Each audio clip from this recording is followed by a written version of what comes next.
bienvenue sur une nouvelle émission Déployez vos ailes avec aujourd'hui une nouvelle invitée, Marie-Christine Delay. Si j'ai bien prononcé ton nom, c'est bon, ça va ? Voilà. Nickel.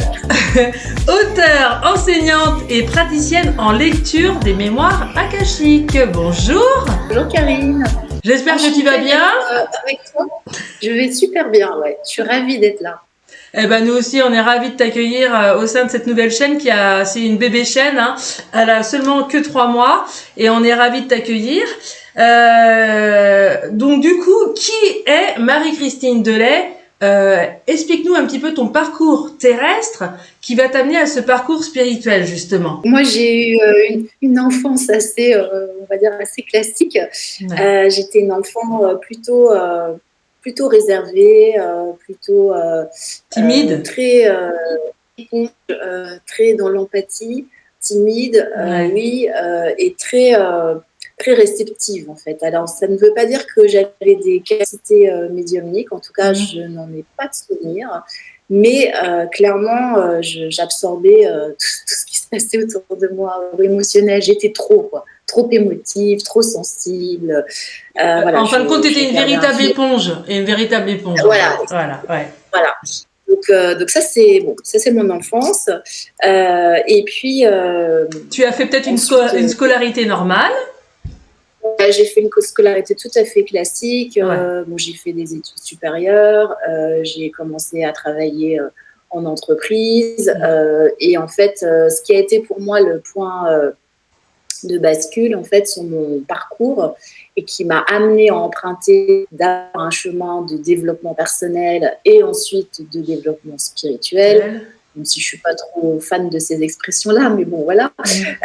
C'était fin des années 90, à l'aube de mes 30 ans, où en fait j'ai été diagnostiquée avec un cancer de la thyroïde et du coup à partir de ce moment-là, ma vie bascule, tout mon paradigme croule, toutes mes, j'ai envie de dire mes croyances, tout ce qu'on m'a toujours dit, tout s'est écroulé très rapidement.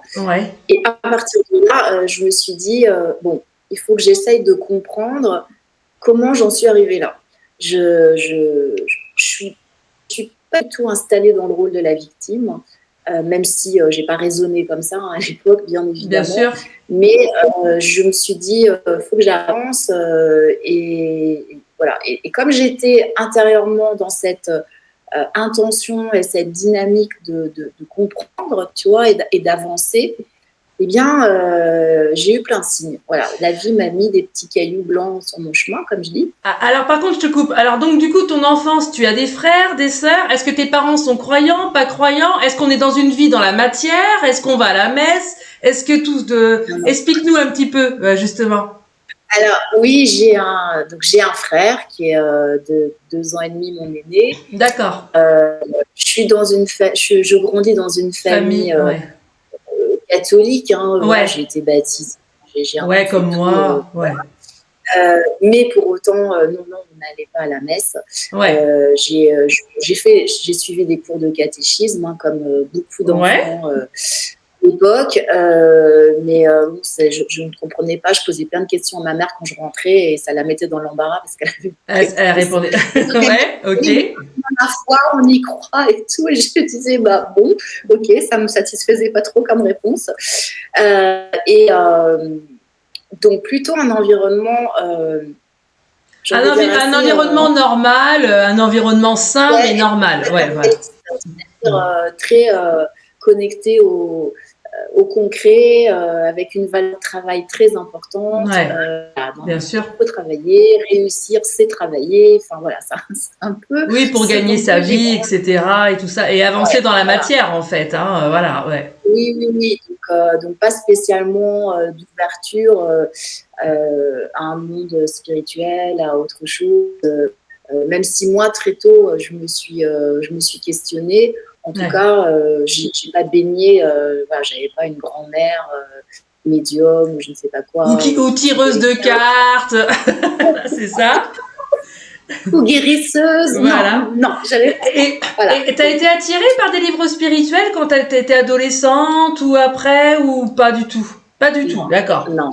Ok. Non, pas du tout. Moi, l'adolescence, c'est les années 80. Donc, Ouais. si tu veux, années 80, Oui, La il n'y Boum, avait pas Sophie Marceau, tout grand-chose. ça. Ouais, voilà. Exactement. Et puis, pas d'internet, pas de réseaux sociaux. Il n'y avait pas beaucoup de livres non plus sur la spiritualité. Et puis, j'étais pas là-dedans, en fait. J'étais juste pas là-dedans. D'accord. C'était pas mon monde, en Ouais. fait. J'étais pas fermée ou j'étais pas dans une famille qui était fermée à Ouais. ça, mais c'était juste, c'était pas le sujet donc, du D'accord. moment, en tout cas. D'accord. Donc, Voilà. tu grandis, tu poursuis tes études, tu fais un premier Exactement. boulot. Voilà. Exactement. Je commence à travailler. Je suis très vite, boulot, métro, dodo. Je suis à Ouais. Paris, donc ça se passe bien. Ouais, bah oui. Et j'enchaîne. Enfin voilà, je suis hyper active. Je fais beaucoup de choses. Je suis beaucoup dans le faire, faire, faire, faire, faire. Voilà. D'accord. Donc, ça, c'est ma vie jusqu'à, je te dis, ce point de bascule. Ouais. J'ai été dans le faire, dans l'hyperactivité, à jamais vraiment me poser, à pas poser de questions non plus. Ouais. Voilà.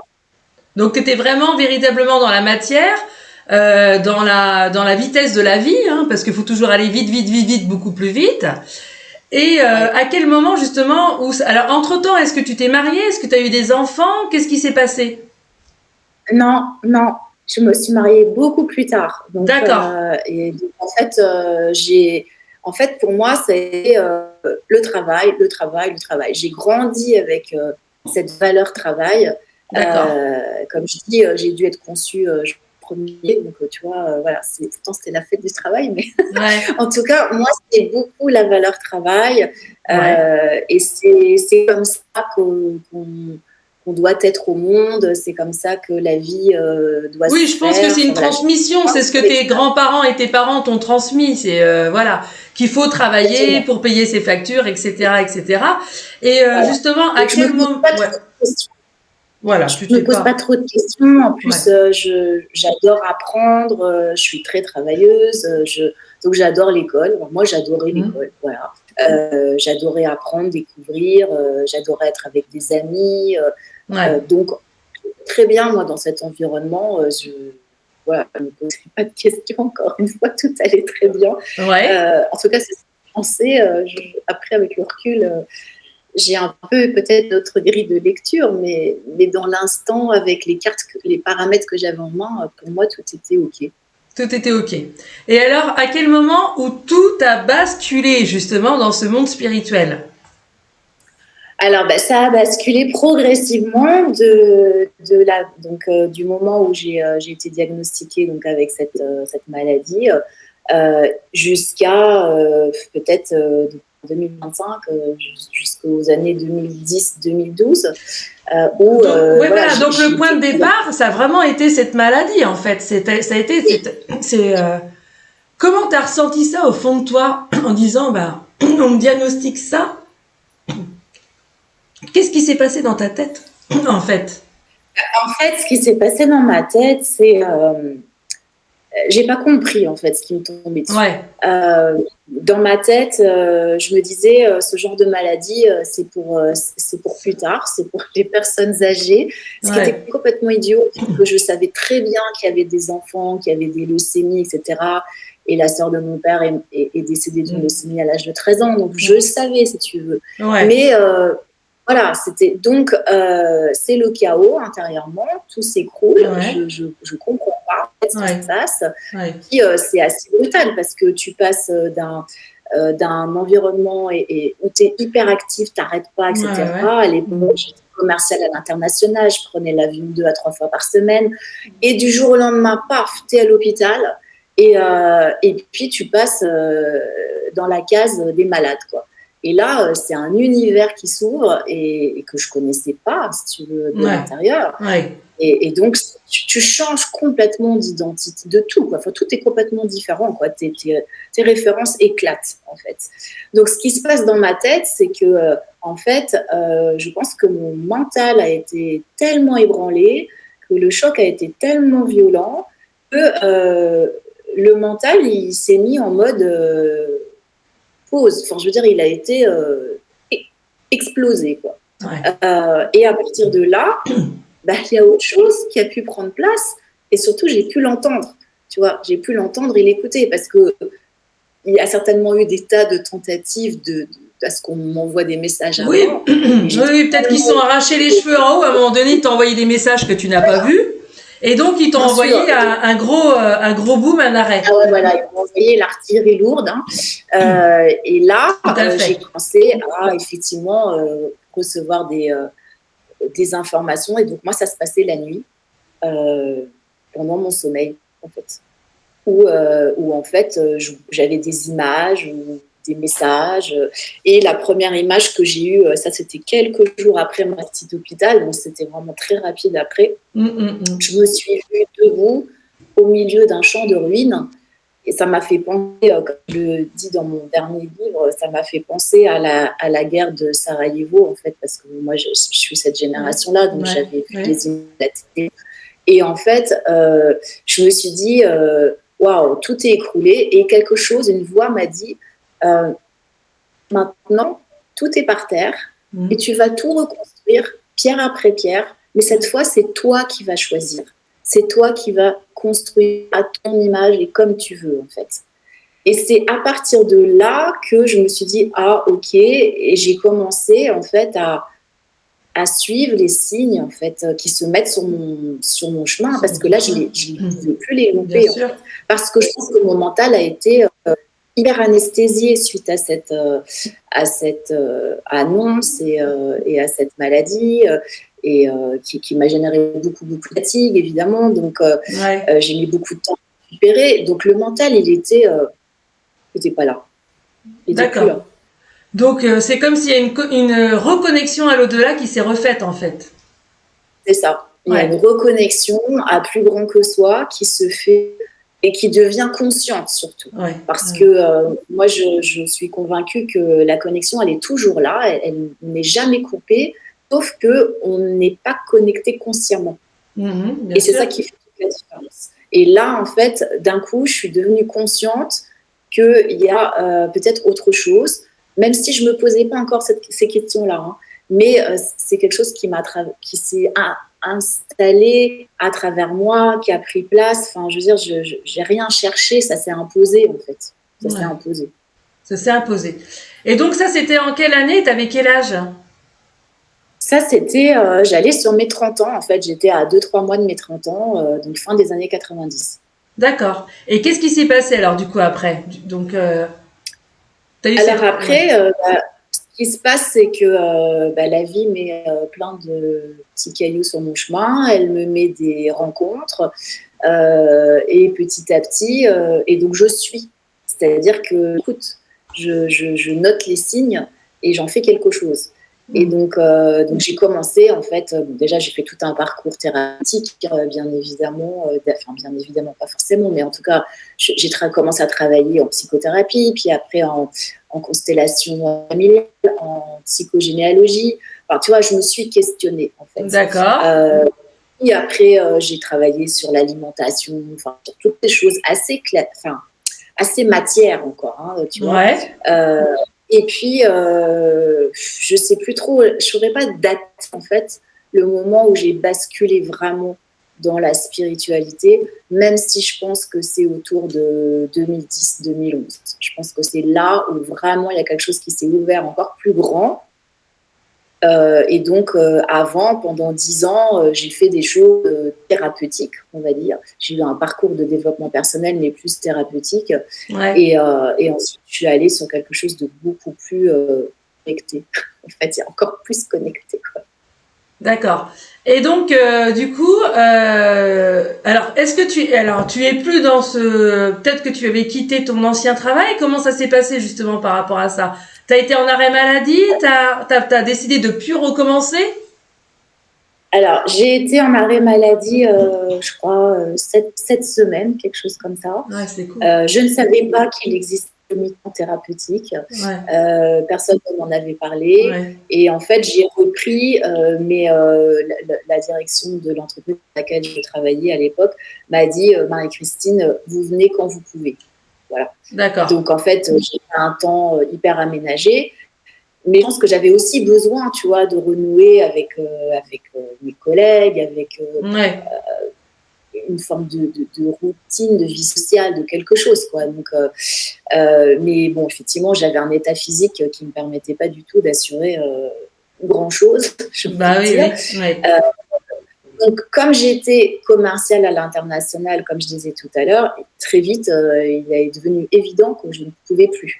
Parce que je ne pouvais pas être dans les avions, les décalages horaires et tout. Enfin, je n'avais pas l'état de santé suffisant pour ça. Ouais. Donc j'ai changé de travail au sein de la même entreprise. Et Oui, ça, et je suis encore ils restée. t'ont mis dans un poste aménagé, du coup? Voilà. Ouais. Donc, j'ai levé le pied. Il est clair que je n'avais évidemment plus du tout le même regard sur le travail, sur la vie, sur ce qui m'entourait. Enfin, j'étais en méga décalage, hein, si tu veux. J'avais l'impression. De toute façon, je pense que j'étais encore en état de choc pendant des mois. Ouais. Et donc, j'avais l'impression d'être à côté de ma vie, en fait, hein, d'être une observatrice et de me dire, mais à quoi ça ressemble, à quoi ça sert, tout ça. Enfin, il y avait vraiment des questionnements assez Oui, voilà. En profonds fin de qui compte, m'avaient. t'étais là, mais t'étais plus là, en fait. T'étais plus, voilà. Ton Ouais, âme, elle était plus là. Ouais, voilà. Elle était partie ouais. ailleurs. Ouais. Ah oui, oui, oui. Donc bon, après, j'ai changé de travail. J'ai changé plusieurs fois de travail. Et ce qui m'a vraiment fait quitter le salariat, c'est 2012 où j'ai été licenciée pour la seconde fois dans ma carrière de salarié. Et où là, j'ai commencé déjà par prendre un break de 3 mois parce que j'étais complètement essorée. Je ressortais d'un an de période de rachat par un géant américain Ouais, qui nous avait bien très broyé. intense. Ouais. Mm. Voilà, donc j'avais besoin de me retrouver, de prendre du temps, de ralentir. Donc j'ai voyagé. Je suis partie à Bali. J'ai fait un voyage à la rencontre des guérisseurs, etc. Et là, il y a quelque chose qui s'est passé aussi, parce que quand je suis rentrée, j'ai dit à mon mari, je pense que j'ai quelque chose à faire avec mes mains. Je ne sais pas, il y a un truc qui s'est passé avec mes mains là-bas. Donc tu vois, bon, je me disais, c'est bizarre. Alors, ça faisait déjà au moins, oui, une bonne dizaine d'années que je faisais du Qigong. Hein. Donc, moi, là, maintenant, ça fait quasiment 25 ans que je fais du Qigong. Donc, l'énergie, j'ai l'habitude de malaxer, j'ai envie de dire, et de Ouais. la travailler. Et puis, bah, j'ai recherché du travail au bout de 3 mois et ça ne fonctionnait pas, en fait. Pourtant, j'avais les diplômes qu'il fallait, l'expérience qu'il fallait, enfin, je cochais toutes les cases, sauf que ça ne marchait pas. Donc, au bout Oui, d'un bah, en haut, moment, je il me suis dit, bloquait, hein. Et à un moment donné, voilà, ça bloque, hein. Mm. c'est ça. Donc, je me suis dit, bon, bah, visiblement, mon chemin n'est pas là, on n'est plus là. Sauf que là, je suis perdue, je ne sais pas où est mon chemin. Donc, s'il vous plaît, guidez-moi. Dites-moi ce que je dois faire. Parce que maintenant, là, je ne sais plus. Donc, j'arrête de m'efforcer parce que je vois bien que ça ne sert à rien. Je laisse venir, mais envoyez-moi les messages.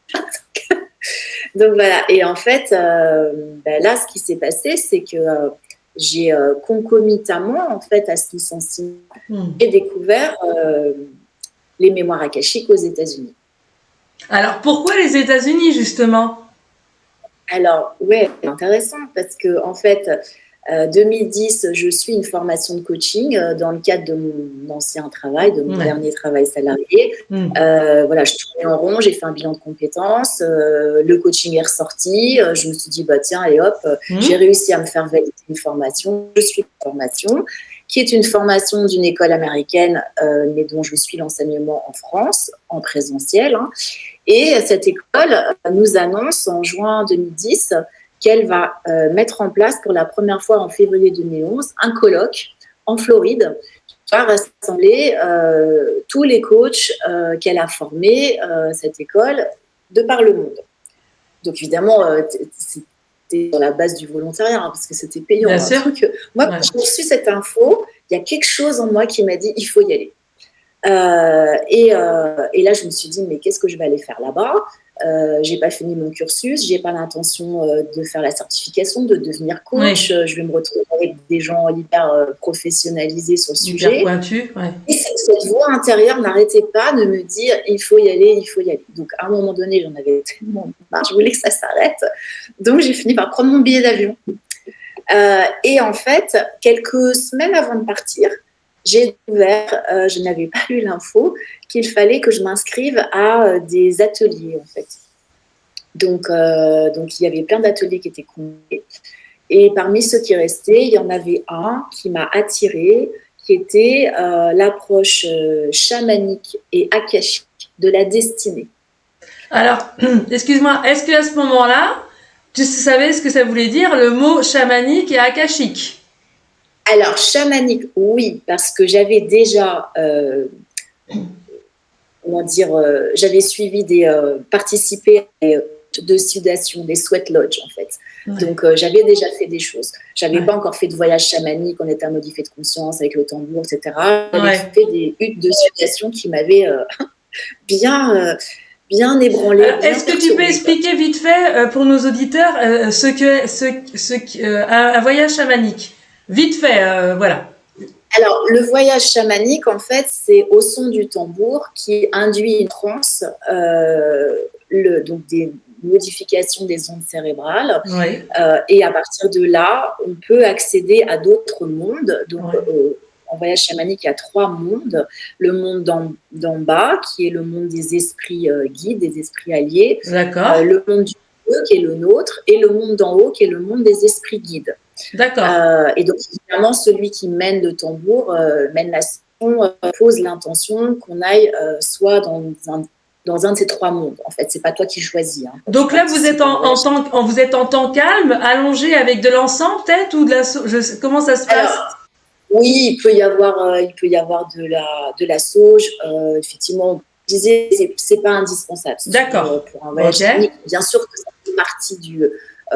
Oui, on peut souvent, c'est très utilisé, la sauge, le voyage chamanique. Mais encore une fois, ça ne t'empêche pas, s'il n'y en a pas, de faire quand même un voyage chamanique. Ok. Donc le chamanisme, je connaissais un petit peu. Le mot akashique, jamais entendu parler. Et je n'ai même pas cherché ce que ça voulait dire, d'accord? Si tu veux, moi, j'étais dans l'optique, j'ai fait le fait qu'il fallait que je m'inscrive à des ateliers, on me relance, je dois choisir 3 ateliers, je coche 3 ateliers. Voilà, l'élève, elle était encore très présente à cette époque-là, et je ne me suis pas questionnée plus loin. Je suis partie, et une fois que j'étais là-bas, que je assiste à cet atelier, donc au début... donc, il y a une personne qui présente la partie chamanique, bon, ok. Et puis, ensuite, vient la deuxième intervenante qui parle des mémoires akashiques.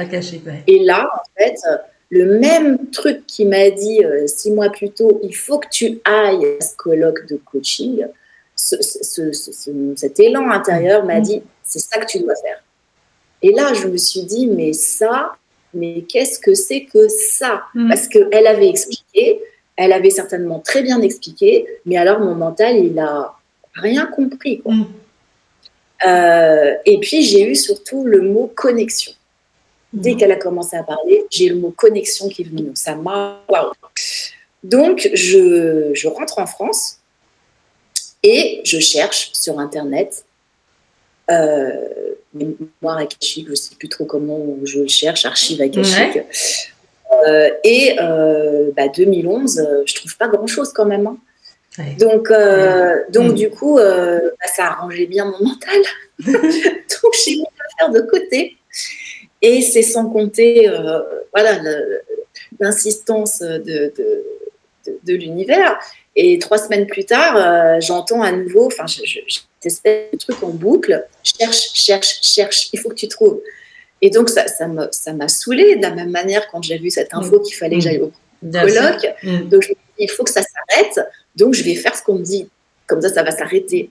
Donc là, je me suis remise sur mon ordinateur à la maison. Je me suis dit, bon, cette fois, il faut que je le trouve juste parce qu'il fallait que ça s'arrête. Hein. Bien sûr. Moi, c'était mon objectif. Et de fil en aiguille, j'ai fait retrouver une information comme quoi un chaman qui venait des États-Unis, de Floride, et c'était là qu'avait eu lieu mon colloque. venaient en France pour former des personnes. Et là, je me suis dit, chaman, Floride, ça fait un peu beaucoup de coïncidence. coïncidences. Voilà. Donc, pris contact. Il venait, je crois, peut-être 7-8 mois plus tard. J'ai pris contact, je me suis inscrite et c'est comme ça que l'aventure a commencé. Et quand j'ai suivi mon premier stage, je me suis retrouvée, on était une quarantaine, j'étais entourée d'énergéticiens, de magnétiseurs, de médiums, de guérisseurs. Et moi, j'avais l'impression d'atterrir sur une autre planète et de me dire, qu'est-ce que tu fais là? Mais attends, rassure-moi, il parlait français ou t'es bilingue ou comment ça se passe? Alors, il parlait anglais. Mais bon, moi je suis bilingue, mais il y avait une traductrice. Donc voilà, donc, ces formations sont traduites, mais bon, moi je parlais anglais, donc c'était pas un souci pour moi. Donc entre-temps, dans ce stage, il t'explique ce que sont les mémoires akashiques. Donc est-ce que tu peux expliquer aux auditeurs et aux auditrices qu'est-ce qu'une mémoire akashique? Qu'est-ce qu'est la bibliothèque akashique, justement? Alors, les mémoires akashiques, en fait, c'est un champ d'information, un champ vibratoire, c'est un plan vibratoire, c'est un niveau de conscience. Voilà, c'est différentes appellations. Ouais. Effectivement, souvent, on fait référence à la bibliothèque parce que c'est un espace vibratoire où il y a toute la connaissance, en fait. D'accord. Donc après, il y a la connaissance de l'univers, il y a la connaissance des différents pays, tous les événements qui sont enregistrés, et aussi à titre individuel au niveau de l'âme. C'est pas au niveau de la personnalité, c'est vraiment au niveau de l'âme. La mémoire de l'âme, hein, c'est ça, hein, les mémoires. Voilà, c'est la mémoire de l'âme. Et donc, cela contient le passé, le présent, les potentialités futures de notre âme ou de l'âme d'un animal, de l'âme d'un lieu, tu vois, de la naissance de l'âme de la source jusqu'à aujourd'hui, en passant par les différentes incarnations, les différents espaces-temps, etc. Voilà. Donc c'est pour ça qu'on y fait référence comme à une bibliothèque, parce qu'en fait, seulement l'information, elle est immense, si tu veux. Donc, et puis il y a des traditions, c'est la Bible, en fait, on parle du livre de vie. Donc, c'est aussi ça, tu vois, livre, bibliothèque. Comme on a besoin, nous, avec notre cerveau et notre mental, d'avoir des références imagées, des métaphores qui nous parlent, du coup, on parle de bibliothèque, quoi. Mais à titre personnel, je n'ai jamais eu cette image-là. D'accord. Quand je m'y si tu veux. Donc, c'est une manière dont comment dire, on rend la chose accessible, mais il ne faut pas se créer la croyance que c'est forcément sous cette forme-là qu'on va y accéder. D'accord. Et est-ce que toi, Marie-Christine, tu as eu accès à des mémoires antérieures, justement, par rapport à ton âme? Oui. J'ai eu accès tout à fait à des informations qui provenaient d'autres espaces-temps. Pour me permettre de venir dépasser des événements, des situations, des blocages que je vis ici et maintenant. En fait, si tu veux, c'est pas réellement. D'ailleurs, pour moi, ce n'est pas l'intérêt, c'est pas d'aller faire des lectures de vie passée. Bon, c'est sympa, mais ça va venir nourrir ton mental. Ce qui est intéressant, c'est d'aller chercher de l'information qui va permettre de mettre un coup de projecteur sur ce que je vis aujourd'hui pour que je puisse dénouer ce qui me bloque, en fait, ou que je puisse recevoir de l'inspiration pour mettre en place des projets, par exemple. Ça, oui, parce que pas que d'aller voir le passé, hein, ça peut être aussi de recevoir des informations pour se projeter dans l'avenir, en fait. Même si ton futur, il s'écrit à chaque instant, et donc tu as différentes lignes de futur, et en fonction de tes décisions à chaque moment, tu fais des bifurcations, en fait. Est-ce que tu peux nous donner justement un exemple d'une de tes mémoires akashiques qu'on t'a racontées, qu'on t'a distribuées, en fait? J'ai eu typiquement, oui, j'ai questionné évidemment par rapport à la maladie que j'ai eue, de comprendre quel en était le message, potentiellement quelle en était Je pense que tu l'origine. l'avais compris, mais on te l'a confirmé, il me semble. Hein. Et voilà, donc que j'ai eu une vie, j'en ai eu plusieurs en fait, où on m'a interdit d'exercer, ou de parler, de m'exprimer en tant que guérisseuse, que sorcière entre guillemets. Donc voilà, j'ai eu des mémoires où j'ai été brûlée, j'ai eu des vies où j'ai été brûlée, j'ai eu montré aussi à un moment donné une vie où j'avais fait vœu où j'étais une nonne qui expliquait certaines choses dans ma vie à ce moment-là. Là comme ça, je ne me souviens plus. Parce que ce qu'il faut savoir, c'est que quand tu reçois quand tu t'ajustes et t'alignes et t'harmonies sur ce plan vibratoire, d'accord, tu es en état de conscience modifié quelque part. Bien sûr. Pas dans le même état de conscience que là quand on se parle. Et donc à partir de là, dans cet état-là, tu n'imprimes pas, tu ne mémorises pas l'information en fait. Donc moi je la note quand c'est pour moi, quand j'interroge pour moi, je note tout dans des carnets en fait. Donc j'en ai un certain nombre. Donc c'est pour ça que ta question, j'ai du mal en fait à donner un exemple hyper précis parce qu'en fait, je ne m'en souviens pas. Donc, il faudrait que je relise. Et effectivement, là, je me dis, oui, bien sûr. Et heureusement que je le note parce que sinon, je l'oublie, en fait. C'est un peu c'est un peu le souci, entre guillemets, mais c'est la même chose souvent quand tu fais un rêve, parce que c'est un état de conscience modifié, le rêve. Bien sûr. Tu te souviens du contenu de tes rêves. Oui, parce qu'on lâche complètement le mental, donc effectivement. Voilà. Et voilà. Et est-ce que toi, Marie-Christine, au jour d'aujourd'hui, tu fais des lectures akashiques pour les autres âmes qui viennent à ta rencontre, justement? Oui, tout à fait. Donc ça, c'est l'essentiel de mon activité, en fait. Depuis fin 2012, ça fait plus de 12 ans maintenant, je donne des lectures des archives akashiques. Aujourd'hui, je travaille exclusivement en visio ou par téléphone. Je travaille aussi par téléphone. D'accord. Est-ce que tu peux nous expliquer comment se passe justement une séance, s'il te plaît, Marie-Christine? Oui, bien sûr. Ouais. Donc, en fait, une fois que la personne a pris rendez-vous, elle m'appelle le jour J à l'heure convenue. Ouais. Et ce que je lui conseille, c'est de préparer un certain nombre de questions, à peu près une demi-douzaine de questions qu'elle a envie d'explorer pendant la séance. Ouais. Moi, je vais m'ajuster en fait à cette fréquence. Ouais. Donc, c'est un enseignement qui passe par le cœur. Ouais. Par faire monter ta vibration. Et puis, à partir de là, c'est comme si... pour moi, il y a quelque chose qui se distend. C'est comme s'il y a un champ énergétique qui commence à s'ouvrir devant toi. Bien sûr, oui. Ouais, et bien souvent, j'ai déjà de l'information, donc je partage l'information que je reçois. Bien sûr. À partir de là, la personne, elle peut choisir de continuer à explorer cette première information. Ou de la mettre de côté, c'est elle qui décide.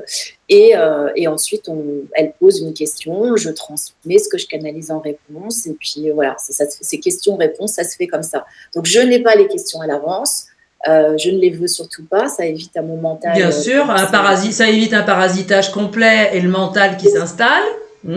Voilà.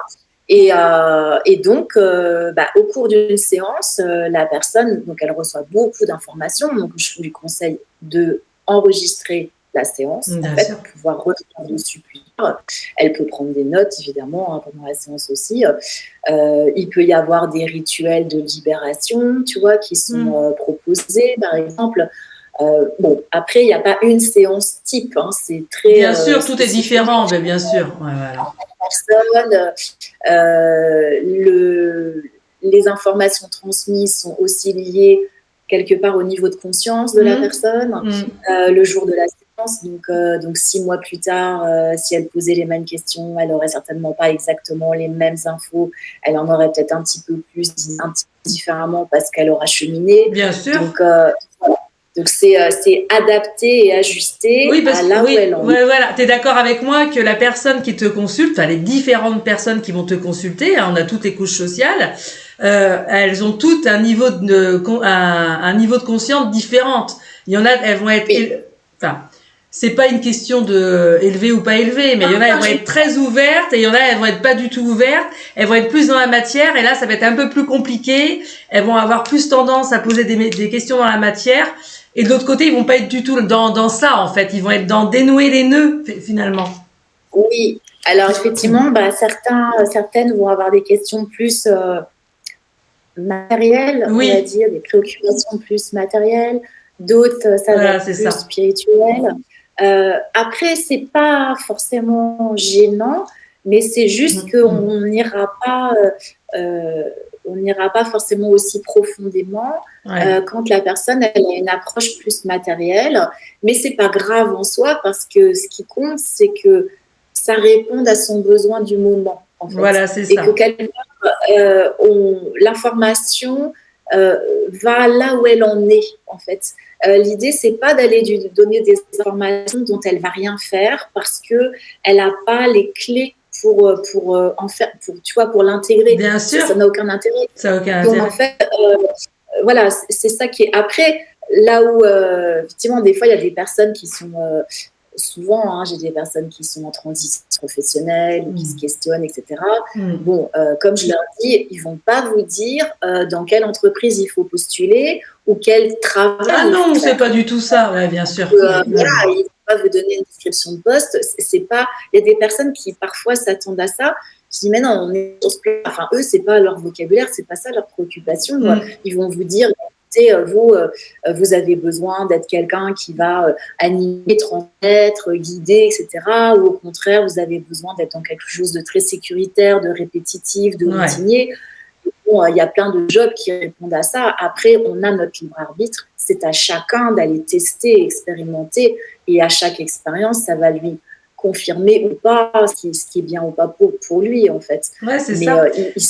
Ils peuvent être assez directifs, mais en même temps, parfois, ils laissent la porte ouverte pour qu'on puisse faire nos expériences. Comme ils disent en haut, vous avez votre libre arbitre, hein, attention, hein, on n'est pas là pour interférer dans vos vies. Hein. Ça, c'est très important. Donc, en fin de compte, t'es un peu comme moi, tu travailles avec les êtres de lumière, les guides hein, qui sont là autour de toi. Leur guide à eux, hein, mais à chaque fois je leur dis attention, on n'est pas là pour dire tu vas aller dans tel endroit, à telle adresse et tu vas postuler. Voilà, on est d'accord, hein, on est vraiment dans un aiguillage, on est quand même dans l'aide, hein, voilà, mais pas du tout dans le truc. Oui, dans une forme c'est de la guidance. Alors moi, en fait, je ne pense pas que je sois en contact avec les guides de la personne. Je suis plus en contact avec les êtres de lumière, si tu veux les nommer comme ça, ou les maîtres d'Akasha, comme ils disent. Ils disent nous ne sommes pas des guides, en fait. Hein, donc, d'accord. Bon, après, moi, je fais ce qu'ils disent. Pour moi, c'est des énergies, de toute façon. Je n'ai pas des noms et des c'est vibratoire, hein, bien sûr. Voilà, c'est vibratoire, donc je sens une énergie. En général, c'est une forme de collectif, en fait. Bien sûr. C'est pas une énergie qui me parle, il y a plusieurs ensemble. Ils disent nous, en fait. Donc voilà, en fait. Et après, effectivement, ils ne vont pas faire les choix à notre place, et ce n'est pas eux qui vont se mettre en action à notre place. Surtout pas. Voilà. Et est-ce que tu es d'accord, toi, avec cette croyance populaire ou croyance humaine, hein, que nous, on est tous des âmes pour explorer, hein, explorer comme la Terre, c'est une école. Et est-ce que tu es d'accord, avant qu'on arrive sur Terre, qu'on vienne sur ce parcours terrestre, qu'on choisit les grandes lignes, c'est-à-dire nos parents, nos grandes rencontres professionnelles, sociales, sentimentales, nos grandes épreuves, donc les grandes lignes, hein, je parle des grandes lignes, mais que, comme on a notre libre arbitre, on peut quand même bifurquer. T'es quand même, parce qu'il y a quand même pas mal d'âmes un petit peu noires quand même, un peu noires, très noires, même sur Terre, donc comme on dit, elles ont quand même bifurqué de leur voilà.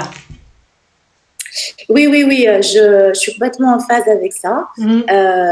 Clairement, l'âme, avant incarnation, elle définit avec, avec ses guides, avec d'autres âmes Donc aussi, voilà, tout à fait. sur sa feuille de route. Ouais. Effectivement, les grandes lignes. Et puis, visiblement aussi, les possibilités de porte de sortie. Bien sûr.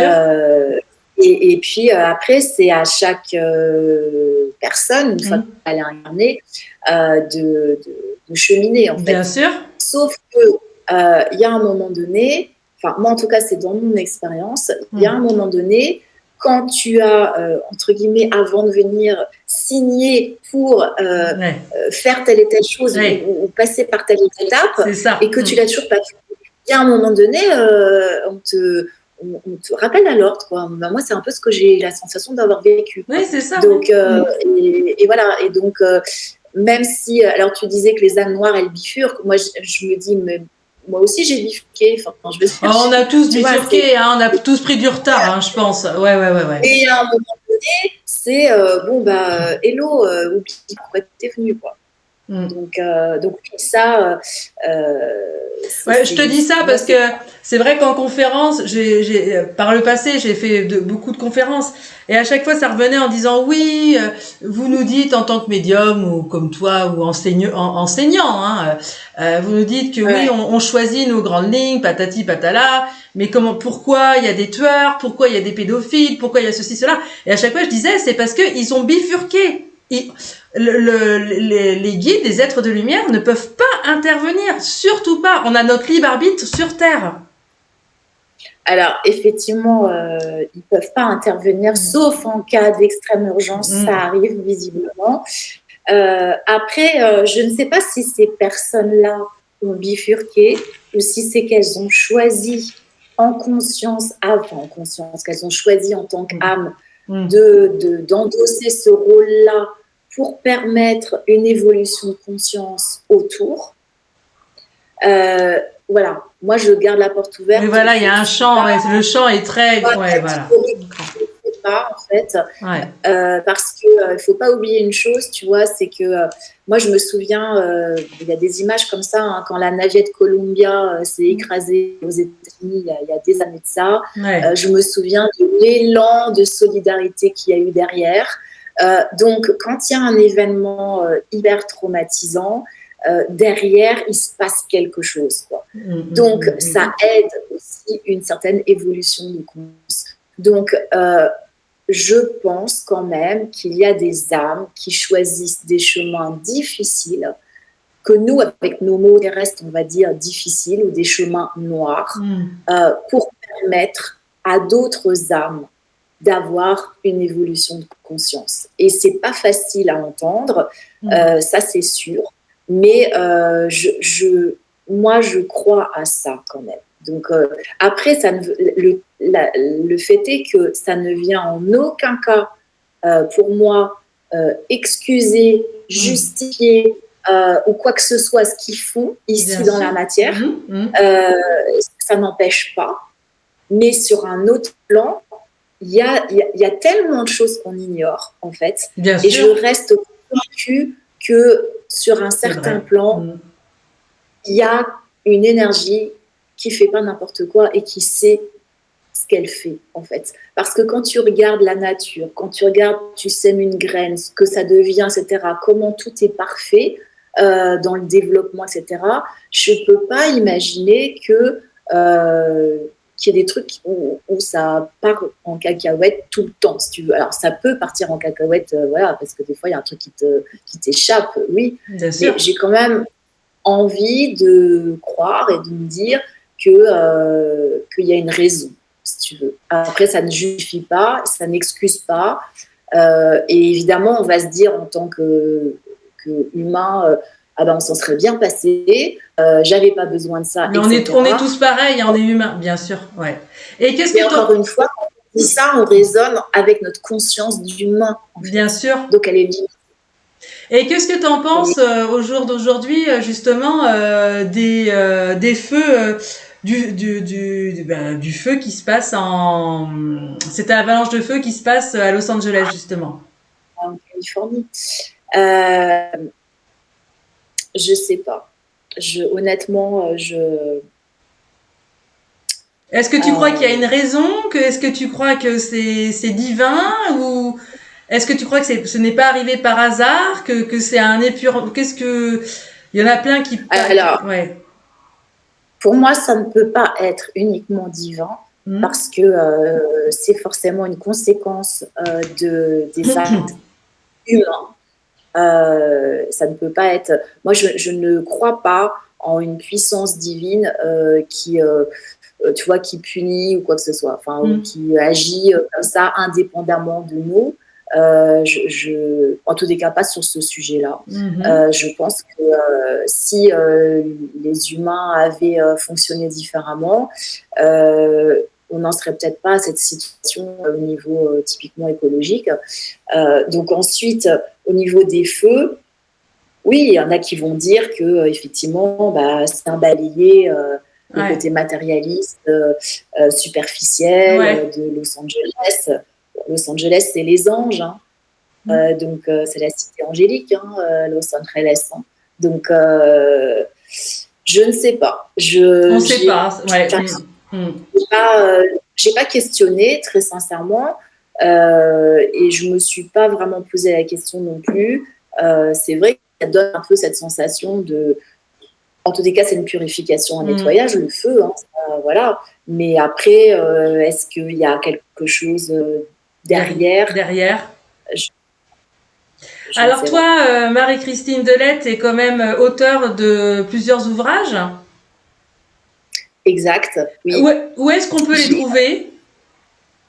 Alors, on peut les trouver sur les sites en ligne ou chez son libraire en les commandant.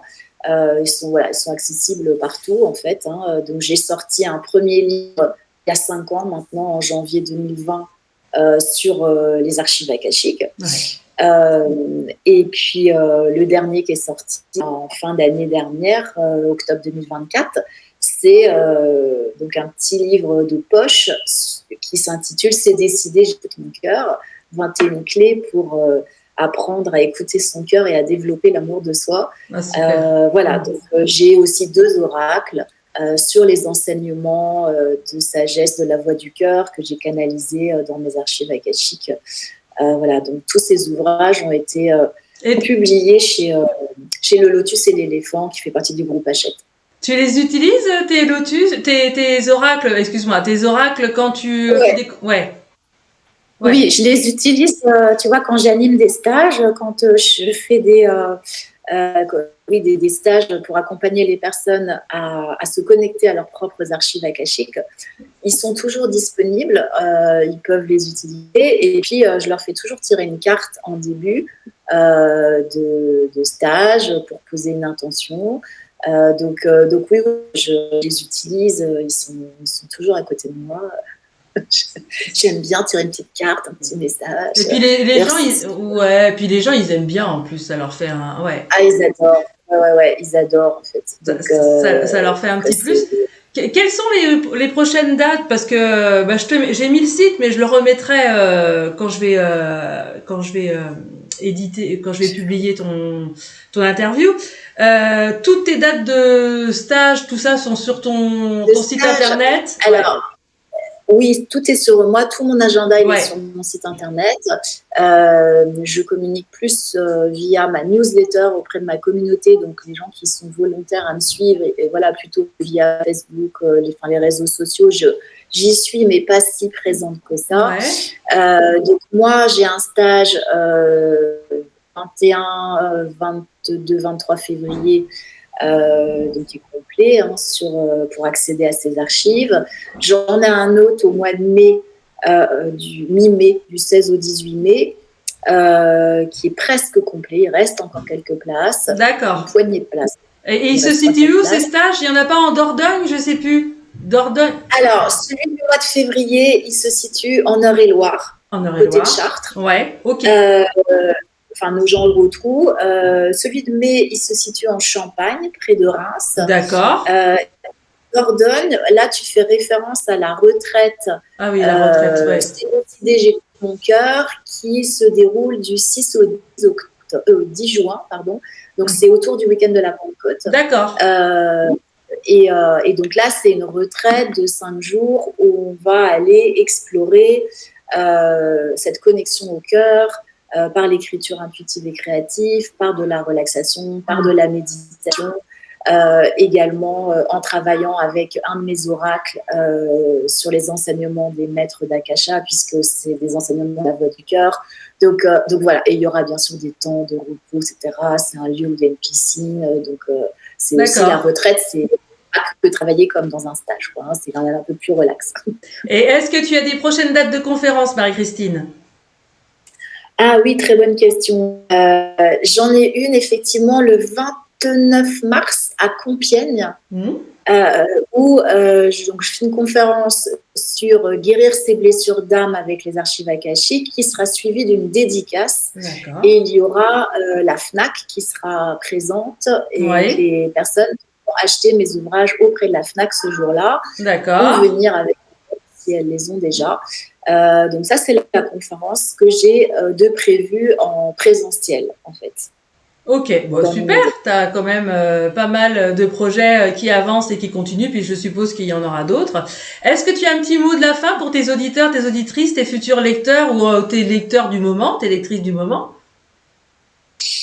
Écoute, ce que j'ai envie de leur dire et de leur souhaiter, c'est de vraiment être de plus en plus à l'écoute de leur être intérieur, de leur cœur, de leur âme, de leur petite voix, d'écouter plus ce qu'il y a à l'intérieur que tout ce qui se passe à l'extérieur, et de ne pas attendre en fait que quoi que ce soit d'extérieur leur dise ce qu'il faut qu'ils fassent, en fait, que vraiment ils s'appuient sur eux, qu'ils se fassent confiance. Qu'ils écoutent leur cœur, qu'ils plongent en eux, faire une belle introspection.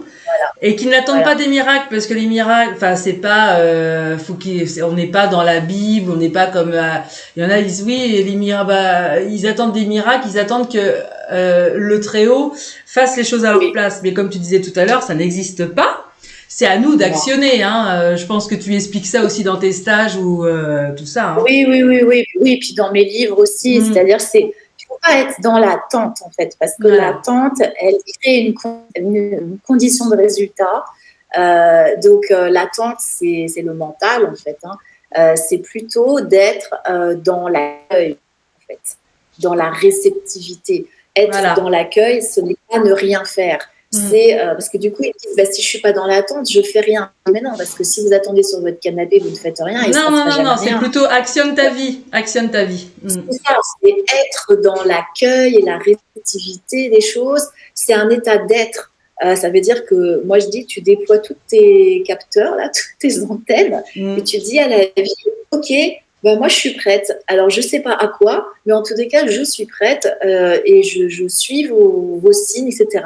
Je suis ouverte. C'est ça, être dans l'ouverture, en fait. Hein, c'est être prête à capter, hop, il y a un truc qui vient, je le suis, je ne sais pas quoi, je ne sais pas où ça m'amène, mais je fais confiance. Ça, c'est comme moi quand je suis partie aux États-Unis à ce colloque, mais j'y serais jamais allée, on ne serait pas là en train de parler, typiquement. Ouais, bien sûr. C'est autre chose, en fait.